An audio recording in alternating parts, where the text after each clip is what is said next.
Je vous rappelle, frères, l'évangile que je vous ai annoncé, que vous avez reçu, dans lequel vous avez persévéré et par lequel vous êtes sauvés. Si vous le retenez dans les termes où je vous l'ai annoncé, autrement, vous auriez cru en vain.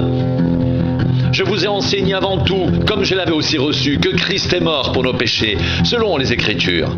Il a été enseveli et il est ressuscité le troisième jour, selon les Écritures. Et il est apparu à Céphas, puis aux 12. Ensuite, il est apparu à plus de 500 frères à la fois, dont la plupart sont encore vivants, et dont quelques-uns sont morts. Ensuite, il est apparu à Jacques, puis à tous les apôtres. Après eux tous, il m'est aussi apparu à moi comme à l'avorton. Car je suis le moindre des apôtres, je ne suis pas digne d'être appelé apôtre, parce que j'ai persécuté l'Église de Dieu.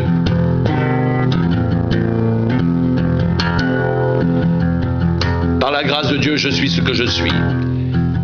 Et sa grâce envers moi n'a pas été vaine, loin de là. J'ai travaillé plus que tous, non pas moi, mais toutefois la grâce de Dieu qui est avec moi.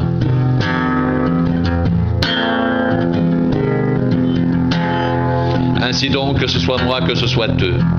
Voilà ce que nous prêchons, et c'est ce que vous avez cru.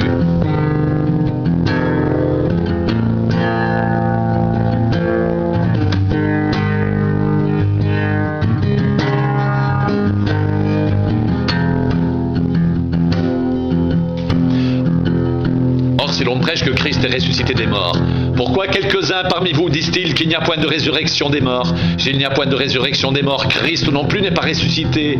Et si Christ n'est pas ressuscité, notre prédication est donc vaine, et votre foi aussi est vaine. Il se trouve même que nous sommes de faux témoins à l'égard de Dieu, puisque nous avons témoigné contre Dieu qu'il a ressuscité Christ, tandis qu'il ne l'aurait pas ressuscité si les morts ne ressuscitent point.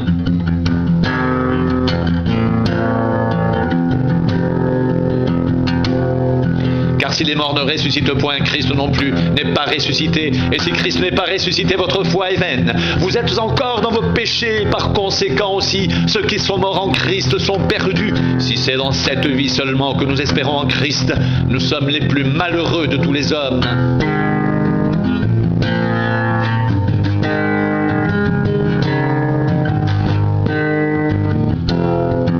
Mais maintenant, Christ est ressuscité des morts. Il est les prémices de ceux qui sont morts, car puisque la mort est venue par un homme, c'est aussi par un homme qu'est venue la résurrection des morts. Et comme tous meurent en Adam, de même aussi tous revivront en Christ, mais chacun en son rang. Christ comme prémisse, puis ceux qui appartiennent à Christ lors de son avènement.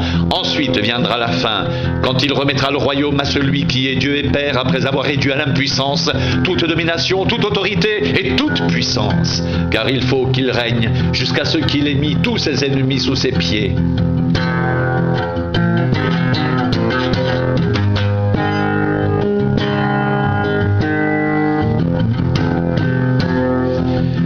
Le dernier ennemi qui sera réduit à l'impuissance, c'est la mort. Dieu, en effet, a tout mis sous ses pieds, mais lorsqu'il dit que tout lui a été soumis, il est évident que celui qui lui a soumis toutes choses est excepté. Et lorsque toutes choses lui auront été soumises, alors le Fils lui-même sera soumis à celui qui lui a soumis toutes choses, afin que Dieu soit tout en tous. Autrement, que feraient ceux qui se font baptiser pour les morts? Si les morts ne ressuscitent absolument pas, pourquoi se font-ils baptiser pour eux? Et nous, pourquoi sommes-nous à toute heure en péril? Chaque jour, je suis exposé à la mort. Je l'atteste, frère, par la gloire dont vous êtes pour moi le sujet en Jésus-Christ notre Seigneur. Si c'est dans des vues humaines que j'ai combattu contre les bêtes à Éphèse, quel avantage m'en revient-il si les morts ne ressuscitent pas? Mangeons et buvons, car demain nous mourrons.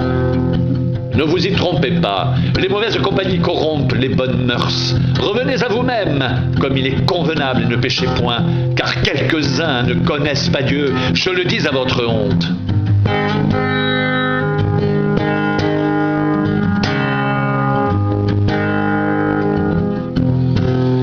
Mais quelqu'un dira, comment les morts ressuscitent-ils et avec quel corps viennent-ils? Insensé.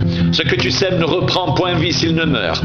Et ce que tu sèmes, ce n'est pas le corps qui naîtra. C'est un simple grain de blé peut-être, ou d'une autre semence. Puis Dieu lui donne un corps comme il lui plaît. Et à chaque semence, il donne un corps qui lui est propre.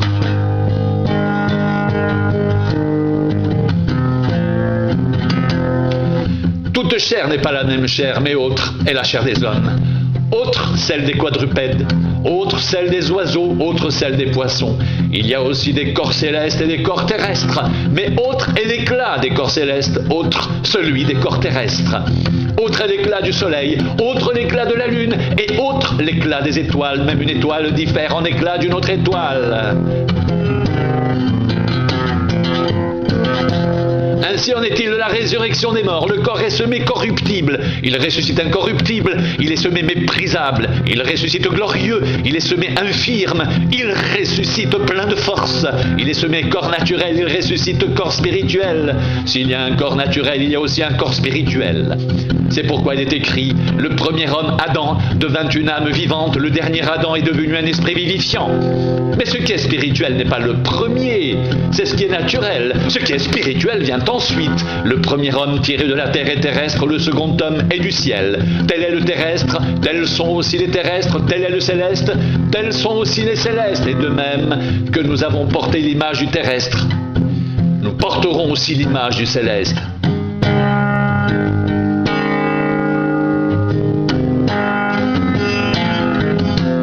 Ce que je dis, frère, c'est que la chair et le sang ne peuvent hériter le royaume de Dieu et que la corruption n'hérite pas l'incorruptibilité. Voici, je vous dis un mystère. Nous ne mourrons pas tous, mais tous nous serons changés en un instant, en un clin d'œil, à la dernière trompette. La trompette sonnera et les morts ressusciteront incorruptibles. Et nous serons changés.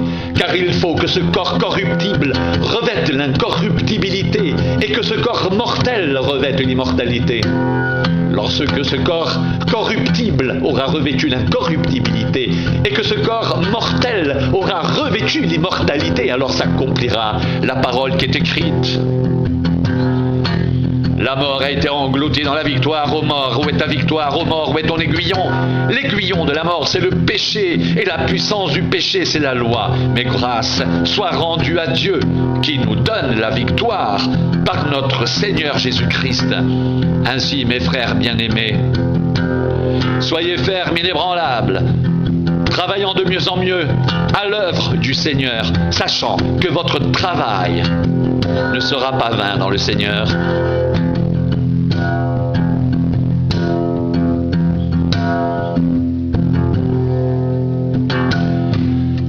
Lorsque ce corps corruptible aura revêtu l'incorruptibilité et que ce corps mortel aura revêtu l'immortalité, alors s'accomplira la parole qui est écrite.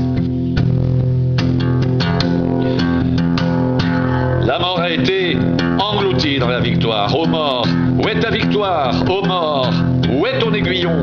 L'aiguillon de la mort, c'est le péché, et la puissance du péché, c'est la loi.